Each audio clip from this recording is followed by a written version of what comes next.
Ògo ni fọ́lọ́run lókè ọ̀run àti ní ayé àlàáfíà ìfẹ́ inú rere sí gbogbo ènìyàn, gbogbo ojú gbogbo ọkàn tó lórí ọ̀fẹ́ àti wò mí. Mo gbàdúrà fún yín.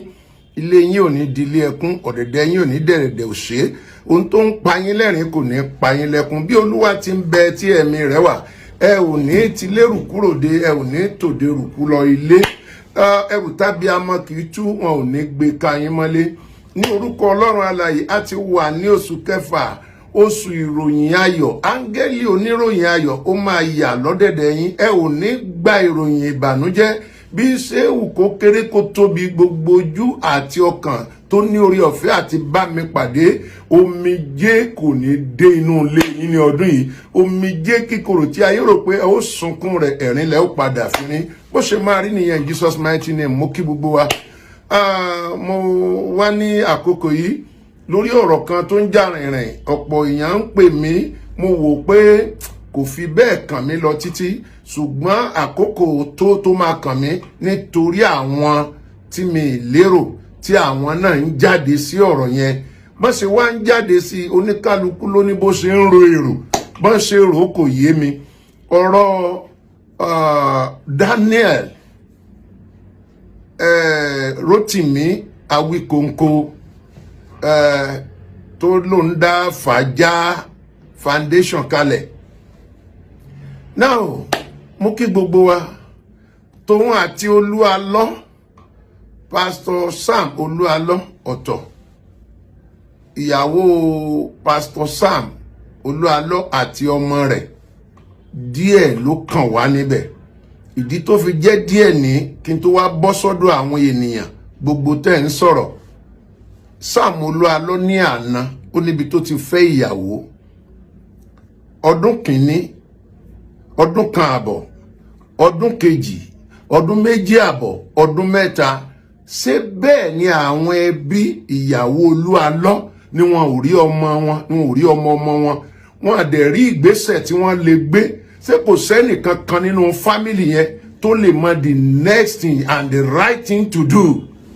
dàn pé bloggers kan ló máa dìde tí yóò bá wọn jàjà pé kí Olúalọ́ wá present ìyàwó àtọmọ rẹ̀ hàn wá lórí mídíà? Èmi gbàgbọ́ wípé bẹ́ẹ̀ni tí ń bá ń ṣẹlẹ̀, wọ́n ní ẹ̀tọ́ láti lọ sọ́dọ̀ ìjọba. Police station wà ńlẹ̀, kóòtù wà ńlẹ̀. Dẹ̀ ó ní bí Olúalọ́ ṣe fẹ́ ìyàwó rẹ̀. Mo lérò wípé yóò níbi tí wọ́n ti dáná. Wọ́n ní àwọn fámìlì lọ́tún lósì tí wọ́n jókòó ńgbà wọ́n fẹ́ ìyàwó. Bí nǹkan bá ṣe ìyàwó tàbí ọmọ, mi ò rò pórí mídíà làwọn ó ti ṣe ìdájọ́ àbí lápè wọn kí wọ́n máa bọ̀. Ètò wa ń ká mi lára ní gbogbo ẹ̀yin ìránṣẹ́ Ọlọ́run, ẹ̀yin Kristẹni tí à ń pẹ̀lú ọ̀bọ já ewùrà, à ń pẹ̀lú ọ̀bọ já ewùrà lórí ọ̀gbẹ́ni tó ń búlì àwọn ènìyàn. Ẹni tó jẹ́ pé ó pèrè ẹ̀ ní graduate, the whole graduate, a whole graduate. Àwọn ò lọ school, àwọn ò ka nǹkan kan rárá, ṣùgbọ́n àka ọpọlọ, àka làákàyè. Ẹni tó ń proof ara ẹ̀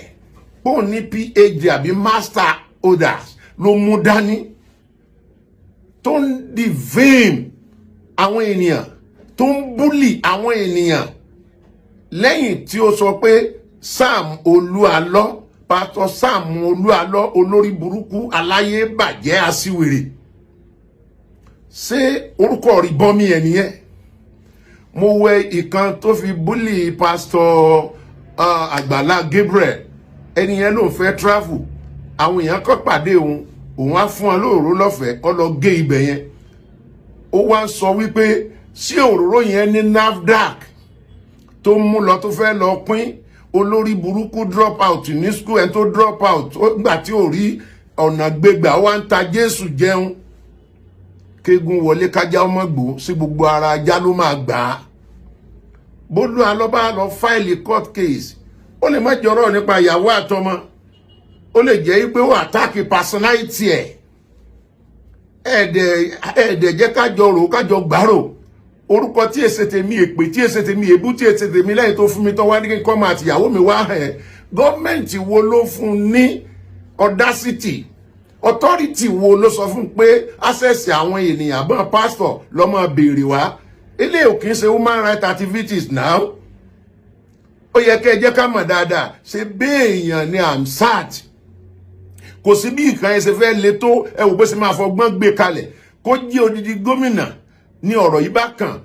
ẹ bá ní bẹ̀ wá gbogbo aráàlú ẹ bá ní bẹ̀ gómìnà lágbájágbá aráàlú fẹ́ rí wọn o kì í so lórí burúkú aṣiwèrè àti òní dá fún Jèhófà yín kíní no eléyìí antichrist ni ìyáálé ọmọ Mósè làgbáyé já ẹ̀yin tẹ́ ẹ jẹ́ tèmi mo lè sọ pé ẹ disappoint mi àbájẹ́ tàṣe sùúrù ká wádìí ọ̀rọ̀ dáadáa tó lọ alọ́ àbá fìyàwó rẹ̀ hàn aṣẹ́wó la ní kí la fẹ́ lọ ṣe àwọn ẹbí ẹ wà ń bẹ̀ náà àwọn ará rẹ̀ wà ń bẹ̀ náà ẹ mọ bẹ́ẹ̀ ni ṣe bẹ̀rẹ̀ foundation tiẹ̀ ni sẹ́ẹ̀mọ́ ni Christian ni tẹ́lẹ̀ àti Daniel ó ní church tó ń lọ òjijì lórí pé Jésù ò gbé wọn Jésù ò dẹ̀ lè gbé gbogbo anybody torí arínúròde ni ó ti mọ tó máa jẹ́ lọ́jọ́ iwájú bí Jésù ò bá dẹ̀ gbé ó gbé àwọn kan pé Jésù ò gbé ẹ lọ́dẹ̀ bọ́ta lọ́dẹ̀ bẹ̀rẹ̀ sí sọ pé ẹ ti padà sí ẹ̀sìn àwọn bàbá yín gbogbo ẹ̀sìn àjèjì tán fẹ́ fi balẹ̀ yìí jẹ́ ló bẹ̀rẹ̀ sí búlì àwọn pásítọ̀ látòrí Adébóyè bọ́ sórí àwọn pásítọ̀ míì lóríṣiríṣiríṣi bẹ́ẹ̀ bẹ́ẹ̀ lórí bàbá kí ni wọ́n ti ń pe bàbá olórí CAC yìí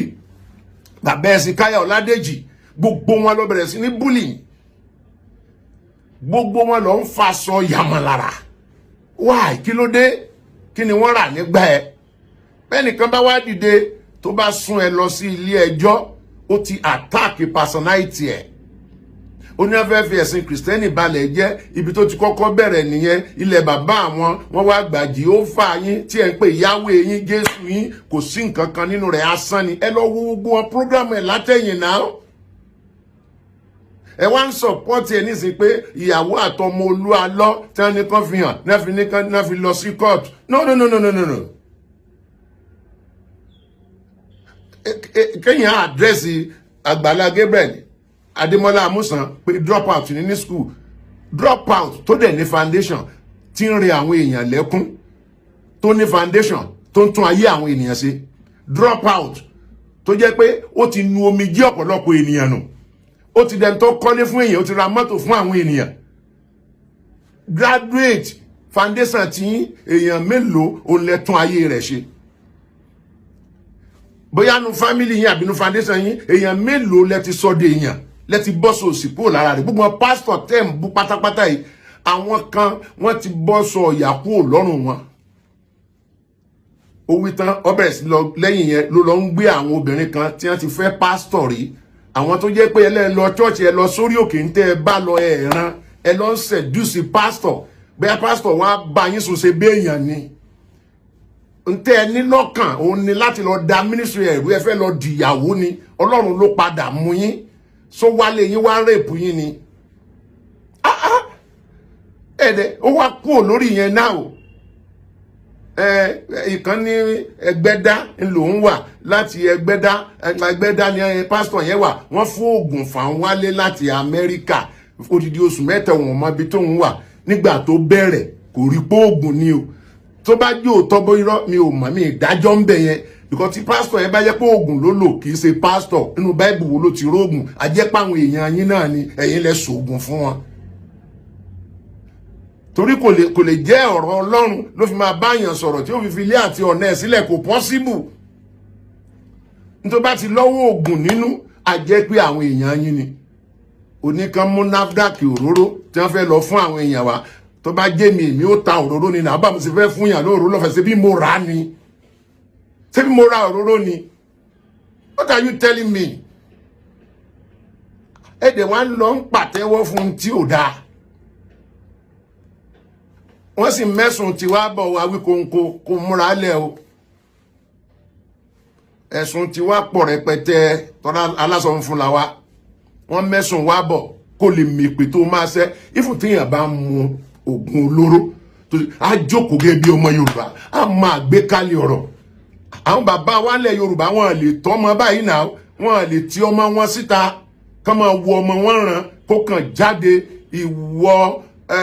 Olúkọ̀yà mountain of fire àwòbàdàn bí ẹni wọ̀yọ́ olójú kàńtà olójú sàndọ́ ṣé ọ̀rọ̀ nìyẹn létí ọmọ Yorùbá sí ọ̀rọ̀ ọlọ́gbọ́n ẹni tó kàwé tó gba PhD doctor in embryology àbí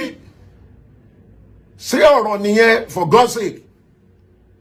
Àwọn tí ọ̀sẹ̀ ọ́ tó rò ẹ́ tó mọ bí wọ́n ṣe ń gbé tó mọ lémọ̀nà wọn ọ̀dẹ̀ ń búlì wọn. Mo rọ̀ yín gbogbo ẹ̀yin ènìyàn ẹ jẹ́ ká farabalẹ̀. Bí o bá ní wọ́n ṣe kinní kan